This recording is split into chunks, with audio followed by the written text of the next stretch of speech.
Okay, hi guys, and welcome to the show. Today, a very special episode indeed. We will be reviewing the first Patek Philippe on the channel. Now, of course, before I get into this, I've got to do a wristwatch check, and I am indeed wearing my Squalene 1521. I mean, what other channel are you gonna see a guy reviewing a Patek Philippe wearing a watch like this? I had to do it. I'm wearing blue, navy blue, there's blue pocket square, there's blue lines in the jacket, azzurro, it goes. And I'm wearing it actually on a new strap from Riscandi Watch Club, so I just think it works, right? So I had to do it. Now, before we get into the review, I've got to do a little bit of background on Patek Philippe. Now, I could do a whole entire video about this company. They are one of the most prestigious, if not the most prestigious watch brands, watchmakers in the world, famous for their haute horology. They were founded way back in 1839 by Antoine Patek and Adrian Philippe. This, of course, was in Geneva, where they first started making pocket watches in the late 1830s. They are now based in Plon-les-Ouates in Switzerland. They make some of the most expensive and complicated watches of all time, and they're famous for reaching astronomical prices in auctions. It's one of those watch brands that has many firsts. Their list of achievements is almost as long as the list of royals and famous people who have worn their amazing timepieces. And in watches, they pioneered the perpetual calendar, the minute repeater, the split second hand. What else? The chronograph. I mean, the amount of innovation this company has done is staggering. It really is. I mean, I have to return and do a video just about Patek at some point. They also manufacture their own components, and they even have their own museum, which one day I'm definitely gonna go and visit. I mean, it's on my bucket list. I mean, it has to be, right?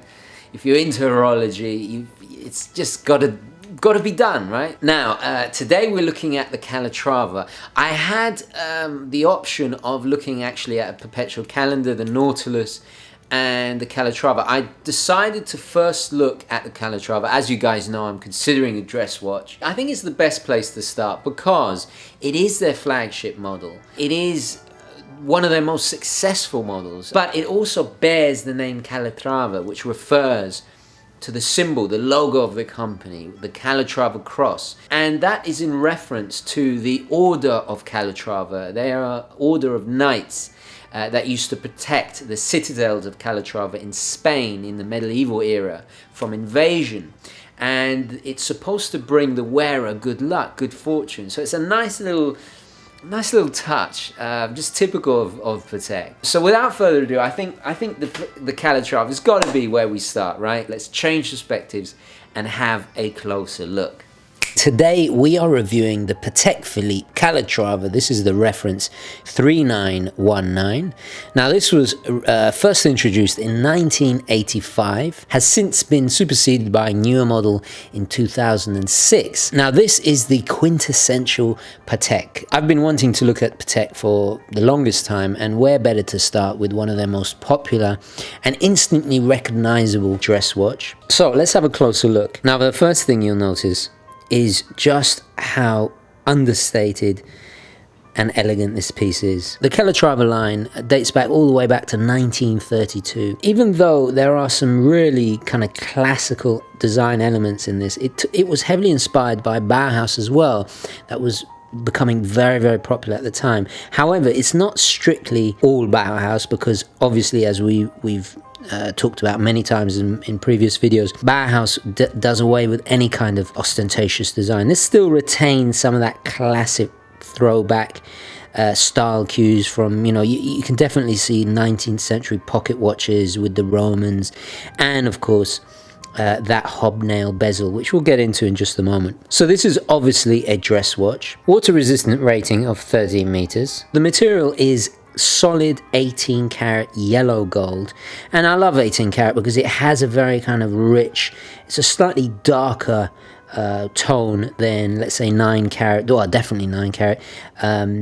14 is even a little bit lighter, 10 is more towards 9 karat obviously, but 18 karat gold has this almost it almost looks like rose gold. We also have the gold hall markings on the back. The back is left unsigned for custom engraving. Unlike most watches, to access the movement, you have to remove the dial. So it hasn't got the typical case back that we see all too often. So let's get the measurements out of the way first. And the first thing you'll notice is just how elegantly thin it is. So I must state there is sellotape on the calipers, so do not worry. We got a diameter of 33 millimeters. We have a beautiful thinness. I was about to say thickness, but the thinness is just under 7 millimeters, about 6.5 there. Lug to lug, it's about 38 millimeters. So really quite staggeringly small. And considering this was released in the 80s and continued all the way into the early 2000s, you know, just as the oversized watch trend was taking hold, it's quite amazing.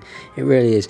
Having said that, the thinness, as we all know, if you're familiar with dress watches, especially dress watches of the mid-century, the style really was to have them as thin as possible so they slide under the cuff. Also in the mid-century, there was a bit of a technology race between watchmakers to try and make the thinnest movement. It was a sign of mastery in watchmaking, and this really does have a super thin movement. Not the thinnest, but at a staggering 2.5 millimeters, it is very, very thin indeed. So this is a manual wind piece, and inside we have the caliber 215, which of course is in-house, and it was designed specifically for dress watches. Has a 44-hour power reserve, and it operates at 28,800 vibrations an hour. It's an 18 joule movement. It was first introduced in the 50s. The Calatrava that superseded this, the 5119, has the display back. They also enlarged it to about 36 millimeters. So the movement, although we can't see inside like the newer version, it is beautifully finished. We've got Côte de Genève finishing on there. We have pelage. All the little screws have been polished on the head of them. It's just a shame that we can't see it like the later movements. Let's have a look at the face of the watch. And we do have sapphire glass, beautiful lacquered, crisp, white dial. It really does remind me actually of my grandfather's pocket watch. It has that 19th century look, but yet the layout is quite Bauhaus. It's an interesting paradox of different design ideologies, I guess you'd say. Now, it is a manual wind. There is no hacking, which is quite surprising, but it does have a beautiful... I'm not sure if you can hear that, guys, but it has a beautiful, smooth... In fact, winding it does feel like winding a pocket watch. So we have the sub-seconds there at the 6 o'clock. The hands are not blued hands. This time we have a nickel blackened leaf hands. They're actually white gold, and then they've been heat treated in a similar way to how you'd blued the hands, but with the nickel, they turn this quite rich black. In fact, at some angles they do give a slightly blue tint to them. Again, really nice high contrast with the dial. Very subtle, and this is something Patek do quite a bit. It's just signed very simply there, Patek Philippe Geneva. So going around the edge of the bezel, we have that little hobnail texture. They also call this Clou de Paris, and if you look really, really close, I'm not sure if you can see that, but they're like little pyramids. Something usually we see on the dial, decorating dials, but has become synonymous with this Calatrava. In fact, I think to such an extent that the smooth bezel one isn't as much of a Calatrava, you could almost argue. It's just become part of its iconic look. It does play with the light quite elegantly, a little bit like a fluted bezel and a date just, so to speak. We have very simple modern lugs that there's no curvature to them except for the way they angle down. This is much more contemporary, and this is a little bit of Bauhaus seeping into the construction there. The sides are matted. We have little high polished, very, very subtle beveled edges. You can hardly see it. Beautiful signed crown, of course, with the Patek logo. As you'd expect for a dress watch, it comes on a beautiful strap. The strap on the inside is a calf skin, so it's nice and soft on the skin, and on the outside we have alligator. We have a high gloss finish with matching stitching. Of course, we have a solid gold buckle to match the watch, and signed very subtly Patek there. So let's pop it on the wrist and have a look at a wrist shot. Okay, so here we go, and oh my gosh, look at that. Especially on a small wrist like mine, it just sits beautifully, incredibly elegant. It's quite ravishing actually, and I didn't expect it to be, I was worried it was going to be too small, because I mean it is a small size. What was it, 33 or something? But because of that flatness, because of these lugs, it just hugs the wrist beautifully. And also it's a very light 41 grams. I can see why it is Patek's most popular and iconic model, and actually funnily enough it's most affordable, which is ironic, because I think it definitely has an understated class that some of their more ostentatious, more involved designs just don't possess. No, I'm gonna have to resist the charms. It is extremely conservative. That's my only real criticism. Actually, you know what? Let's take it back to the studio and discuss its positives and negatives. Well, first of all, I've got to say, it has a timeless design. I would have never expected Bauhaus and very classic 19th century style to go together, but somehow they've nailed it. And it's important to note that this watch was designed out of committee. Patek actually got an advertising firm in the early 80s because they wanted to spice up the range. Patek were being seen as something very kind of stuffy and old world, quite understandably. It's ironic that this watch actually, by today's standards, is very, very conservative. But I love its bare essentials aesthetics. It is timeless. I also love the symmetry of design. It has a perfect balance to it, very, very well thought out. I never thought I would actually like the hobnail bezel. I'm not really into that, but I must say, in person, it does give a nice kind of little bit, a dash of flashiness to an otherwise very, very restrained watch. And I've got to say, it is the perfect size for a dress watch. I could not ask for a better fitting watch. It is absolutely perfect. And I've got to admit, when I was considering which Patek to review, I was hesitant because 33mm generally is small, but on this watch it's just perfect. We've got to mention its accuracy. It's running almost within COSC parameters, so the accuracy and performance is there. And lastly, I think one of my favorite things about this watch is that despite its compact size and thinness, it still packs in 130 parts in that movement, in that tiny little space. It is phenomenal. So you're still getting a high degree of watchmaking in a relatively small scale. It's fantastic. Okay, so the negatives. Well, the first thing is it's extremely expensive. Are you really getting your money's worth? I mean, this particular one, this older model, it's priced around 10 grand. The newer one that's replaced it is double that. It's about, I think, 19 to 20, 21, around that kind of area. That's the one with the display back. For that kind of money, I can't help wondering what else I can buy. I can buy an entire collection for that money. This watch has really made me realize that I'm much more of a sports watch kind of guy.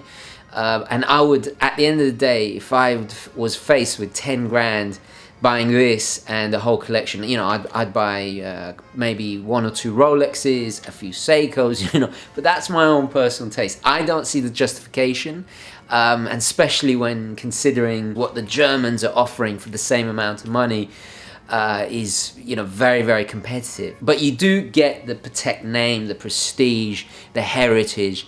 So I guess it's down to the buyer if how much of that is important to them. Also, we don't get any hacking seconds. Yes, okay, it's in-house and all the rest of it, but I find when you're spending this kind of money, you want hacking seconds. You expect it to do that. And lastly, I think I've got to say, it is so conservative, it could be seen as a little bit boring. Although it has class in the bucket loads, it's so understated. I can't help but feeling it's for an older man, an older gentleman than me. It's something maybe in 10, 20 years I would aspire to have or own. Person my age, look, I'm still an active guy. You know, I prefer to wear my Rolex over something like this. And to be honest, if I am going to dress up, it's not, you know, for a formal event. It's such a rare thing that I don't see the justification spending this amount of money. But if you do have that kind of money at your disposal, yeah, it's a great watch. It certainly gets the pure class seal of approval, the TGV seal of approval. I just think for that kind of money, I want to be impressed more, But at the end of the day, I think it's just personal taste. I'm so glad we finally got the Patek in, and where best to start then with their flagship model. Guys, if you're interested in buying this piece, this is actually on loan from a very good friend of mine. You know who you are, so a massive thank you. It's been a safe queen, so he's selling it. So if you are interested, please email me and I will forward your interest to my good friend there. And thank you again. I couldn't have done this review without you. You know who you are. Okay guys, I'm going to leave it there. Please don't forget to add your thoughts, queries, questions, opinions, all the rest of it down in the comments below. Thank you very, very much for watching. Please don't forget to like this video as well, as it really does help me. And as always guys, I will catch you in the next one. Okay, ciao.